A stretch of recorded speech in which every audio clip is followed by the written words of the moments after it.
America's salvage yards are burning, and drivers may be the ones paying the price because the real story may not be the flames. It may be what those fires reveal about the growing vehicle affordability crisis.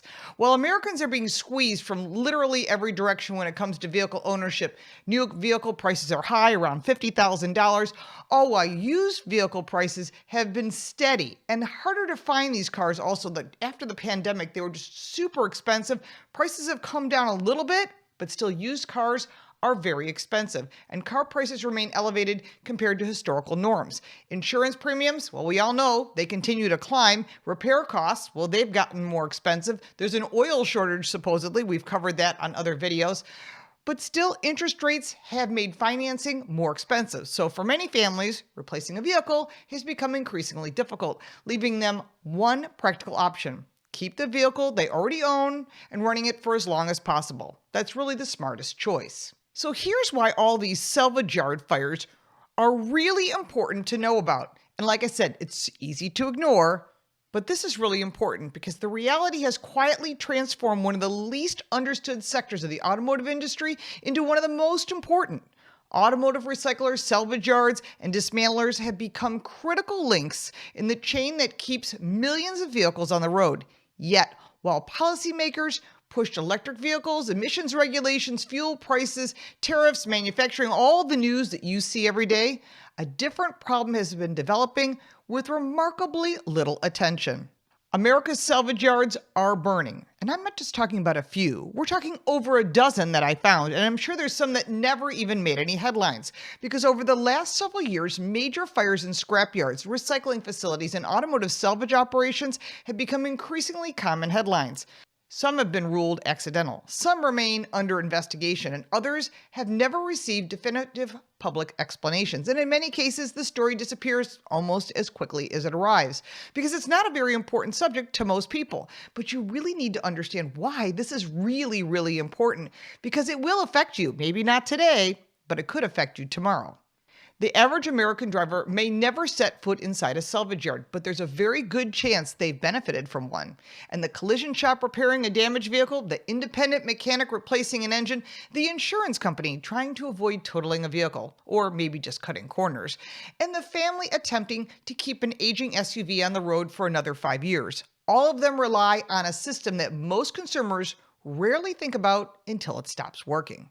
The growing number of scrapyard fires raises questions that go far beyond fire investigations. The larger issue is what happens when the affordable replacement parts become harder to find. Repair costs continue rising, and consumers lose access to one of the few mechanisms helping keep vehicle ownership within reach, especially for those DIYers, the people that just do it themselves. Well, that makes it out of reach for them as well. Most Americans think of a salvage yard as a giant parking lot filled with wrecked cars waiting to be crushed and becoming some form of metal. And that image is decades out of date. Modern automotive recycling facilities are very sophisticated operations. Every vehicle entering the yard is evaluated for parts that can be removed, inspected, cataloged, inventoried, and resold. A vehicle declared a total loss by an insurance company may still contain thousands of dollars in usable components, such as engines, transmissions, body panels, suspension parts, electric modules, airbags, wheels, mirrors, seats, sensors, light assemblies, navigation systems, and wiring harnesses can all find their way back into the marketplace and save you quite a bit of money. And in some cases, the car is worth more in parts than it ever was as a complete vehicle. Those parts matter more than ever because modern vehicles are dramatically more expensive to repair than vehicles many Americans grew up driving. And a damaged bumper is no longer just a bumper. It may contain radar sensors, cameras, wiring, advanced driver safety systems. All those safety systems, well, they're hidden in the bumpers and also in the front grille. And a headlight assembly can cost thousands of dollars. If you've ever repaired one, you'll get that bill and you will not forget it. And then think of a side mirror that may contain cameras or blind spot monitoring, heating elements, turn signals, electronic controls. What appears to be a simple repair often becomes a surprisingly expensive one. The salvage industry has quietly helped offset those costs for decades. Recycling parts provide repair shops, insurers, and consumers with alternatives to expensive new components, if they're even available. And many times they come from overseas and you could wait months to get your car repaired. This is an alternative that a lot of people use. They create competition in the marketplace and help keep repair costs from climbing even higher. Without that inventory, many repairs would no longer make financial sense, or maybe even possible. You can go to eBay or Craigslist or Facebook Market, but if the part isn't available, you don't get your car fixed. And that's a real problem. The reality becomes increasingly important as Americans keep vehicles longer than ever. The average age of vehicles on the U.S. roads continues to rise, and consumers who once traded vehicles in every few years are now holding onto them for a decade or more. My vehicle's 10 years old, and I have zero plans to get rid of it, but I will go to a salvage yard to get parts if I need it, and they're not available from the dealer. Vehicle replacement has become expensive. Repairing what you already own is often a better financial decision and common sense. And that calculation depends heavily on the access to affordable parts. So why is there a growing number of salvage yard fires? You don't need to put on your tinfoil hat in order to figure this out. Industry organizations tracking recycling and waste facility fires have reported record numbers of incidences in recent years. Quite unusual, and we've seen this before. The problem is not limited to automotive recyclers, but salvage yards are certainly part of the trend. From New Jersey to California, from Texas to New York, fires at scrap processors, recycling centers, and salvage operations have generated significant attention. Massive smoke plumes, road closures, environmental concerns, and millions of dollars in losses have become reoccurring themes. The explanation most commonly offered is lithium batteries. Of course, it's easy to blame an EV. There is certainly evidence supporting that concern. Batteries are now part of nearly every aspect of modern life. Cell phones, laptops, tablets, power tools, e-bikes, scooters, hybrid vehicles, electric vehicles all contain battery systems that create significant challenges when damaged, improper storage, or accidentally introduced into recycling centers. And a lithium battery can enter what they call thermal runaway. And if it's punctured, crushed, overheated, or damaged, you've got a big problem of a continuous fire that's very difficult to put out. And once that process begins, temperatures rise rapidly and fires become extremely difficult to control because everything around it that also catches fire too. That may be a small piece of this puzzle. Fire departments, recyclers, insurers, and industry organizations have all warned about the growing risks associated with these batteries. The challenge is that batteries have become the explanation attached to many incidences before investigations are complete. And sometimes the evidence ultimately supports the conclusion, and sometimes the final reports remain inconclusive, and sometimes the cause is officially listed as undetermined. And those are the ones I want to talk about. Consumers deserve to understand the difference in these fires and the impact. A suspected cause and a confirmed cause are now the same thing, yet public discussions often blur that distinction. And once an explanation takes hold, it tends to become accepted fact long before the final investigation is complete. The lack of transparency creates a vacuum, and the vacuums tend to get filled by speculation. Social media won't let this story go either. If you spend any time on social media, you've probably seen these posts. Another scrapyard fire, another recycling facility burning, another massive smoke plume visible for miles, and the comments are often remarkably similar. People ask whether batteries are really responsible. Others wonder whether insurance fraud is involved, and some speculate about supply chain disruptions, and others suggest there may be efforts to reduce access to affordable used vehicles and replacement parts. Part of that skepticism reflects the broader environment Americans have lived through over the last several years. Consumers have watched supply chain disruptions affect everything from groceries to housing materials to automobiles to toilet paper and now engine oil, and we've covered that as well. Know the facts, because a lot of time this is manufactured hype in order to get you to buy something that you may or may not actually want. And we've seen these shortages appear seemingly overnight. They've watched prices rise while explanations often change depending on who's providing them. As a result, many Americans have developed a habit of asking questions whenever another major industrial fire occurs. And that's good. That skepticism is not inherently unreasonable. Questioning narratives and demanding evidence, well, that's healthy. And the problem comes when the speculation gets ahead of the facts. And the facts are obviously the most important. Let me take my tinfoil hat off. There is currently no evidence supporting a nationwide conspiracy involving scrapyard fires. There is evidence that batteries present challenges, and there is evidence that recycling facilities face increasing fire risks. And there is evidence that some investigations remain completely unresolved, and those are the ones you need to question. The public conversation would benefit more from transparency and fewer assumptions. But at the same time, social media users are asking an important question, even if they don't always phrase it correctly. who pays the price? And that question deserves an answer because, as I always say, follow the money. One of the most useful exercises in any investigation is identifying who's absorbing the losses. And when a major salvage yard burns, the facility owner, they lose inventory. Employees may lose work during the recovery, and insurance companies face claims. Repair facilities lose access to parts. Collision centers lose sourcing options, and consumers lose choices. What becomes interesting is how few participants actually benefit. Because the salvage operator, they lose their inventory. The repair shop loses their options. The insurer loses salvage value, and the vehicle owner loses access to affordable repairs. Scarcity can create indirect winners, and if recycling parts become harder to obtain, demand for new replacement components may increase.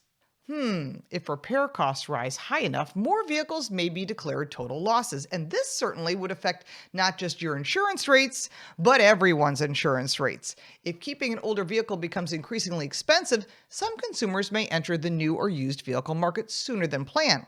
Those outcomes may benefit certain sectors of the automotive industry, but focusing on winners and losers misses the larger point. The costs do not disappear. The costs move and you end up paying the price. The automotive industry has become remarkably efficient at distributing costs through the system until they eventually land on the consumer. Yeah, that's you.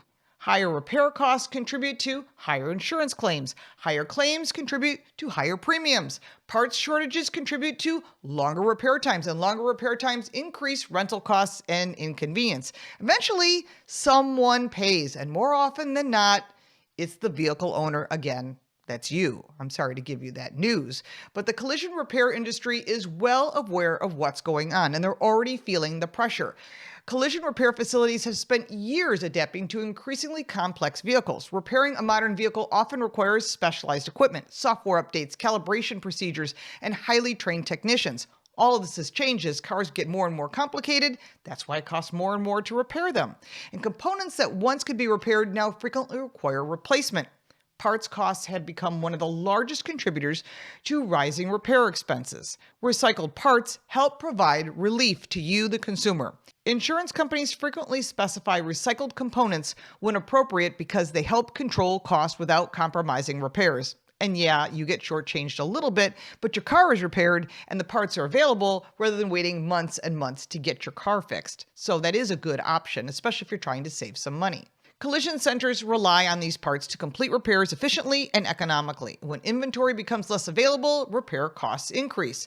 Repair times increase as well, and consumers waiting for their vehicles often have little visibility into what's happening behind the scenes. They simply know that repairs take longer and cost more than expected. The underlying causes are often hidden from view. Independent repair facilities face a different challenge. They depend on the salvage industry, and many of the businesses built their reputations on providing practical solutions for consumers trying to avoid unnecessary expenses. They compete with dealership service departments by offering flexibility, expertise, and access to alternatives that fit a consumer's budget. Recycled parts are often central to that equation. A family driving a 10-year-old vehicle may not be willing to spend thousands of dollars on a brand new factory component.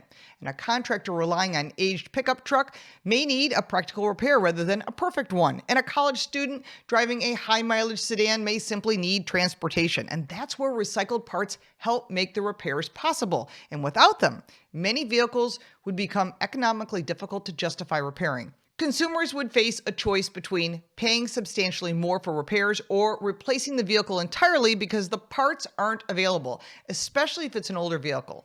Neither option is attractive in today's market. The right to repair movement has received increased attention in recent years, particularly in the automotive sector. Car manufacturers are blocking the ability for consumers to do their own repairs, even small repairs, and that includes shops, and that's become a huge issue. Most discussions focus on software access, diagnostic tools, service information, and manufacturer restrictions, and these issues matter. If you can't repair it, then you have to go to the dealer, and you know it's going to cost you a lot more money. And consumers should have the ability to maintain or repair products that they own themselves or choose where they want to have it repaired, not be forced to go to one specific place. But there's another piece of the conversation that receives far less attention, and that is access to parts. A repair manual does not repair a vehicle. Diagnostic information does not replace a damaged transmission, and software access does not install replacement door assemblies. Consumers have every legal right to repair a vehicle, whether it be themselves or through an independent shop. But that right becomes far less meaningful if affordable replacement components are unavailable, completely unavailable. And that's why automotive recyclers have quietly supported the right to repair principles for decades by creating competitive places for you to buy parts, a parts marketplace. They provide alternatives and they expand your choice, consumer choice. They help ensure that repair decisions are not dictated solely by the price of a new OEM component. As inventory becomes scarcer, these choices become more limited. That should concern anyone who believes consumers deserve control over the products they own, not just cars, but literally everything. And electric vehicles add another layer of complexity to the discussion. The issue should not be political, it should be practical. Battery systems introduce new challenges for recyclers, insurers, repair facilities, towing companies, and fire departments. And damaged battery packs require specialized handling. Storage procedures continue evolving, and transportation requirements are different, and fire risks are different. The industry is adapting, but adaptation is not free, and every new challenge requires investment, training, infrastructure, and procedures, and these costs eventually become part of the broader economics of vehicle ownership, and that, of course, keeps coming back to us. We end up paying the price. So electric vehicles are not solely responsible for scrapyard fires, nor should every fire automatically be attributed to batteries. And at the same time, pretending these challenges do not exist help no one. The automotive industry is entering a period of extraordinary technological change. The systems supporting repair and recycling must evolve just as quickly. Whether they can keep pace remains an open question. Looking at major recycling and scrapyard fires over the last several years reveals an interesting pattern. The incidences occur in different states. They involve different operators. They involved different facility types. Some were linked to batteries, others were not. Some remain completely unresolved. Camden, New Jersey has experienced multiple high-profile recycling facility fires that attracted national attention. New York has seen significant incidences involving scrap processing operations, and similar events have occurred in large states like California, Texas, Pennsylvania, Florida, Ohio, and numerous other states. The common thread is not necessarily the cause. The common thread is the disruption. Every major fire removes inventory from the marketplace, and every major fire raises questions about resilience. Every major fire highlights how dependent modern transportation has become on a system most consumers never even think about. Consumers hear the initial headlines. They rarely hear the final reports. The gap contributes to speculation and confusion. Transparency matters, and the public deserves clear answers about causes, losses, and long-term impacts to you and your vehicle and keeping it on the road. Now, many Americans will never walk through a salvage yard. That doesn't mean they're unaffected by what happens there. And every driver depends on a repair ecosystem built on competitive, affordable, and parts availability. And salvage yard facilities play an important role in maintaining all three. Keeping an older vehicle on the road depends on affordable repairs. The independent repair shop depends on access to inventory. Collision centers depend on parts availability. The insurer depends on salvage yard recovery. And the consumer depends on all of them. Vehicle affordability is becoming one of the defined transportation issues of our time. Americans are keeping vehicles longer because replacing them has become increasingly difficult. Repairing these vehicles economically depends on a marketplace that continues providing choices. When these choices shrink, costs rise. When costs rise, affordability declines. When affordability declines, consumers suffer. That's all of us. This is why scrapyard fires deserve more attention than they typically receive. The easiest mistake is to view each fire as an isolated event. The real story begins after the flames are extinguished. America is already dealing with rising repair costs, rising insurance premiums, increased vehicle complexity, and growing affordability challenges. At the same time, one of the most important sources for affordable replacement parts is facing increased pressure from fires, evolving technology, and changing market dynamics. None of these issues exist in isolation. Together, they reveal how fragile parts of the automotive ecosystem have become. And the next time a major scrapyard fire makes the news, look beyond the smoke plume. Ask how much inventory was lost. Ask how many vehicles depended on those parts. Ask what impact the loss may have on repair costs, insurance claims, and vehicle affordability. And most importantly, ask who ultimately absorbs the cost. I think you already know the answer to that, because in today's automotive market, affordable transportation is becoming harder to maintain, and every lost source of affordable repair parts matters. The smoke may disappear within days. The financial consequences can linger for years, and sadly, you pay the price when you can't get parts and you have to get rid of your vehicle. Maybe this is part of the plan. What do you think? If you like this video, give it a like and subscribe for more videos like this, and check out our car review channel, Car Smarts. You can support me by buying me a cup of coffee, and if you want even more content, check out the links in the description. I'm Lauren Fix. Thank you so much for watching.